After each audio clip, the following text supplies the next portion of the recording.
Our nation faces real energy challenges. While abundant, alternative energy sources surround us, Lockheed Martin has a broad portfolio of alternative energy generation solutions: solar energy, wave power, ocean thermal energy conversion, and synthetic fuels.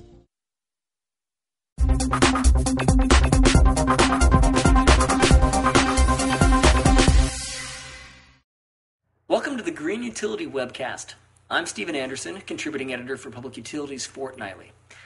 Subsidies for building renewable generation assets are always changing, but the last few years have been particularly chaotic. The global financial crisis and the resulting bailout legislation really reshaped the landscape when it comes to the tax incentives utilities can use to fund these projects. To put that in historical context, I spoke with Keith Martin, a tax lawyer who is head of the project finance group at Chadbourne Parke. He described the origin and evolution of tax subsidies and what the current slate of incentives means for utilities moving forward. Utilities have had a rocky road with Congress on use of tax incentives as an inducement to invest in new generating assets, new transmission assets. President Kennedy persuaded Congress to adopt an investment tax credit in 1962, remained on the statute books until 1969, disappeared, came back in the 70s, disappeared again in the 86 Tax Reform Act. Transition rules stretched out to 1990 for power projects. During the latter part of that period, the utilities asked Congress to, in essence, play a game of chicken with the regulators who oversee the utilities. The utilities were concerned that regulators were making them pass through the tax incentives they got to ratepayers, and so the utilities really got no benefit of the incentive.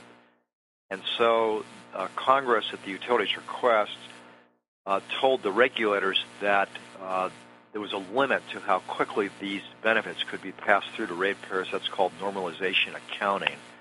And if the regulators insisted on passing them through more quickly, the utilities would not get the benefits in the first place. That had come back to bite the utilities by the 1990s and the last decade, where Congress was throwing ever larger subsidies at renewable energy projects.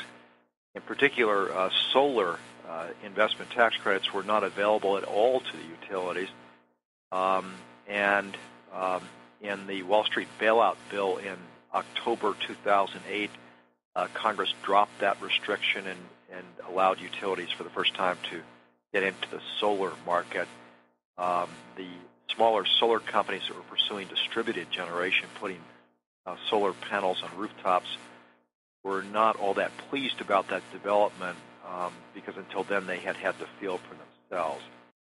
Utilities in areas where they can use the tax benefits, they aren't just denied them in the first instance, or they don't run into battles with the regulators over normalization, have an advantage over independent renewable energy companies because utilities tend to have tax bases they can use the tax subsidies. Almost nobody else in the market can. The true independents, the European utilities who come into this market with lots of experience in renewables, just don't have a tax base and have had to enter into complicated tax equity transactions to barter the tax breaks for capital for their projects.